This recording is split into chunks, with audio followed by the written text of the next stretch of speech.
In this video, we're going to go over how to use Zoom, which is a different platform to host your online classroom. So as you can see here from the Zoom website, it's zoom.us, and it's free to sign up. If you do not have an account, I would suggest you sign up. I've already created an account, so I'm going to sign in.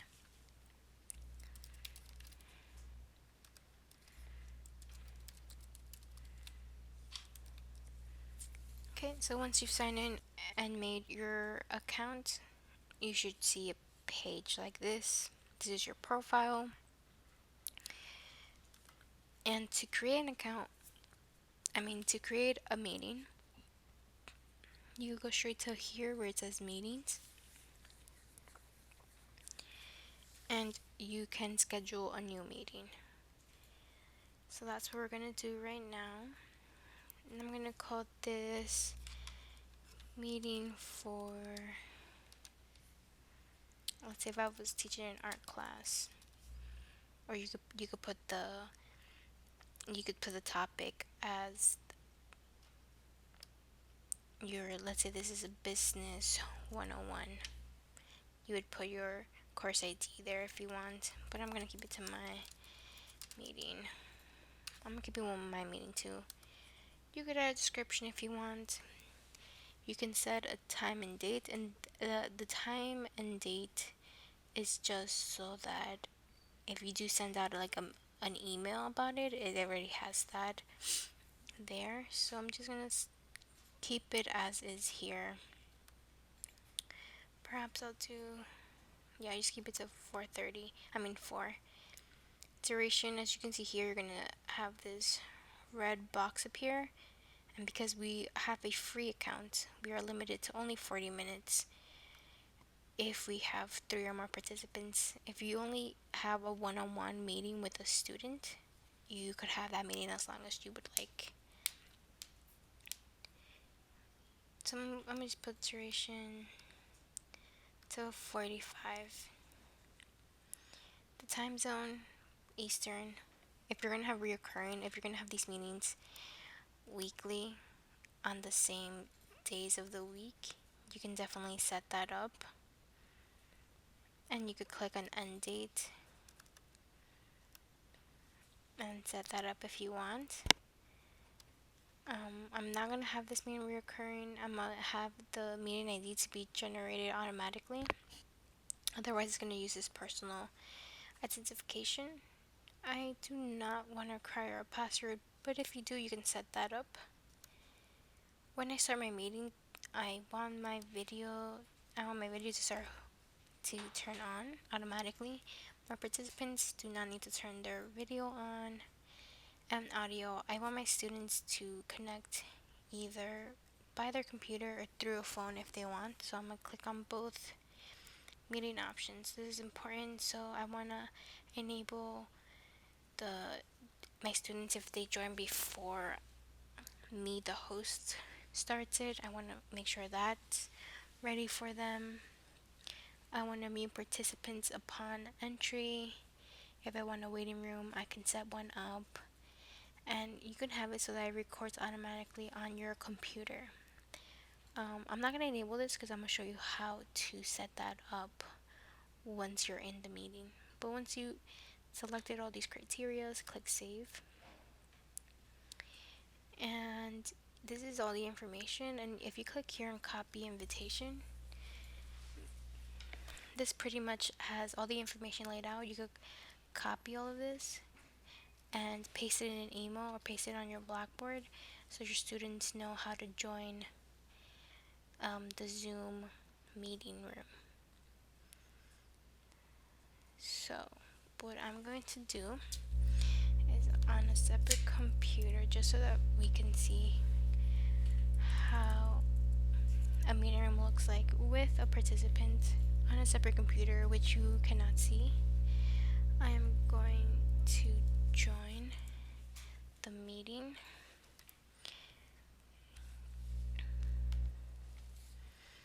And then once you're done here, you can start your meeting.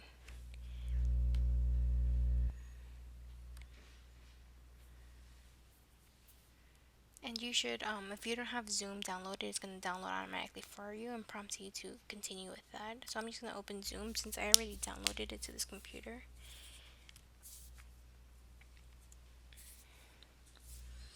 Okay, and I'm going to join with the computer audio. As you can see here, I said I was going to connect via another computer as well, and I did. I gave that account the name of Erica, and my camera showing, and I look blurry just because I have tape over the camera and I can't seem to remove it. But your camera should be visible easily with no issues. I'm just going to expand this to make it full screen for us right now. And here we have a couple of options. So we can manage our participants, and this opens this side view here for us. And as you can see here, my mic is going up and down. That means it's recording my voice. I can enable a chat so that I can type here, and if my participant types, we can see that as well. And if you just want to message one individual person in your meeting, you can do that as well. So let's say you just don't want to share yourself, you want to share a PowerPoint or your screen. You go to this share screen tab, you click on it, and it gives you a couple of options. So I have a couple of windows and tabs open on my computer that I could select. I could also share a whiteboard if I just want to share a portion of my screen, or if I have another camera. Let's say I have, because most computers have a camcorder already installed, but let's say I have another camera, one that's not already pre-installed on my screen, then I could definitely enable that camera. And if I want to share files, I have these services that I need to connect to be able to share. But for now, I just want to share my PowerPoint presentation. And as you can see here, this green square will appear over what I'm sharing, so my students only see that. Right now you can see that you could see the internet in the background. Only you can see that. Your students see what's in the green.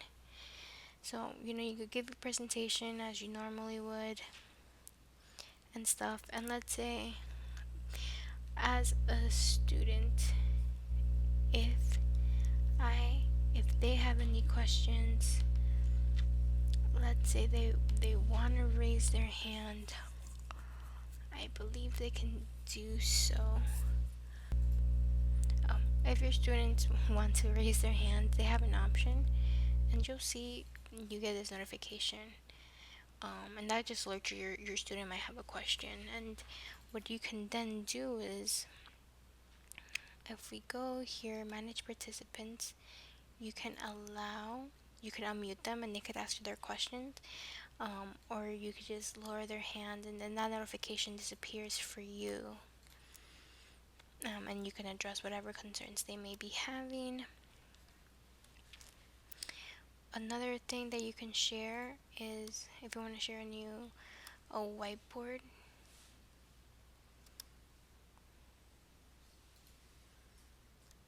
I'm just gonna move that here, and then now you can draw here. I'm gonna do 2 plus 2 equals, and I want one of my students to write. So now what I can do is I can give the mouse to someone, or my students can also request to make any kind of suggestions. So if you're just asking your students, who can answer this, I'm going to show you they can request, and you'll get a notification that my user Erica wants to answer this question. So that gives them control, and I'm going to show you that. I'm going to show you. So what you see here is that whiteboard. Okay. Now here, she can type. So I know it's kind of hard for you to tell because you do not see my hands moving, but Erica is the one using the computer, and you can see here at the very top, up here, it says her name, and now this is me using the mouse. And when you're done with that, you can abort control. And now this is my ID number for the meeting, and that's me using it. And you can clear all the drawings. There are stamps. If your students did something, you can let them know with the stamps. You can write a text box. You can spotlight. That means your cursor now has like this red annotation to it. Or if there was an image here, then you can point an arrow. And you have many options here. And you can definitely save it and then share whatever you've done here with your students. As you can see here, I could share just my screen, my whole screen of my students, and then the whole screen. I'm not sure if you can tell, but the whole screen will have this green dot, and now they're able to see everything that I'm doing here. And I could use my computer and they'll be able to see everything. I could also give them control of the keyboard and mouse if I want to. Like I said, that's totally up to you. So right now, I want to go back to them just seeing the PowerPoint. And I want to show you here, in the More tab, you can click on Record. And now you're gonna see up there, we have the little recording red dot, and it's letting us know that everything that's happening, your students can your students know that this is being recorded. Alternatively, your students can also ask to record the video on their own. You can manage your users. I know, because right now the way that we're sharing our screen, your participants disappear, but you can definitely click on participants to be able to see that, or you can click on chat and the chat box appears and you're able to see that as well. So what I want to do is I want to stop. I want to stop sharing so that we can see this whole screen again. And when we're in this view once again, what you can do here is go to File, and if you want to share a file with them, I want my students to also have access to the PowerPoint to reference later on their own. I've done that here, and now everyone can download this file themselves.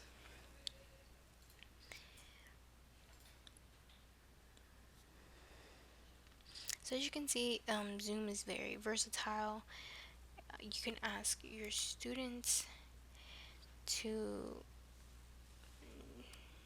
start video, and if they accept, you'll be able to see what your students are doing. And there you can see me, but I keep it covered.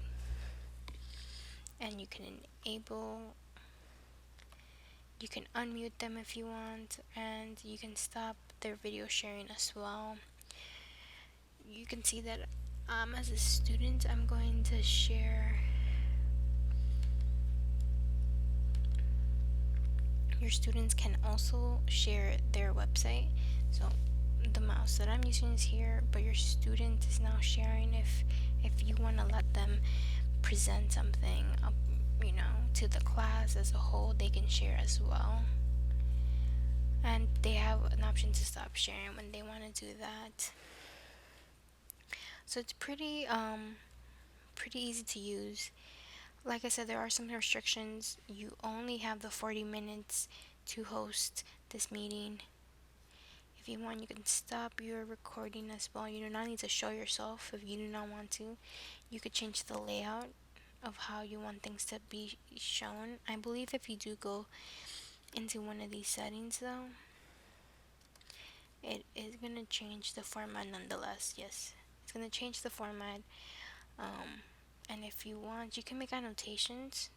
Like if you want to specify, like, this is a very important thing, you and your students get to see this.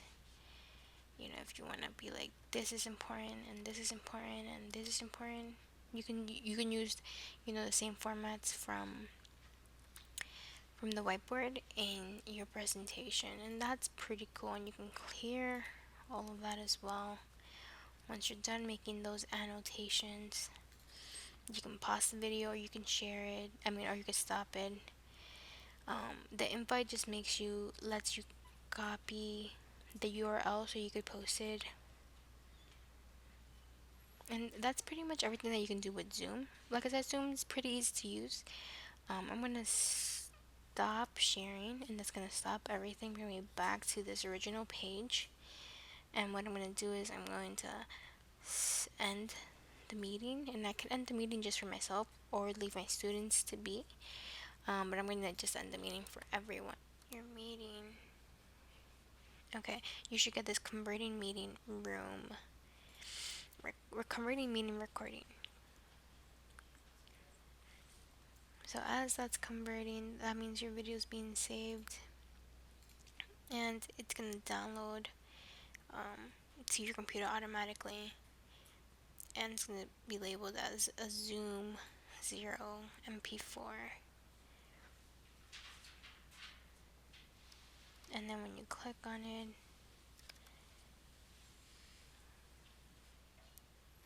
you're able to play the video, and you can then share with your students as an MP4. You could also see it here, and then lets you know what computer and where it's located. So that's everything for this Zoom, how to use Zoom video. Like I said, it's not that difficult to use, and it's free for 40 minutes. You can make as many meetings as you want. You could host as many people. I believe it's up to 100 that you can host.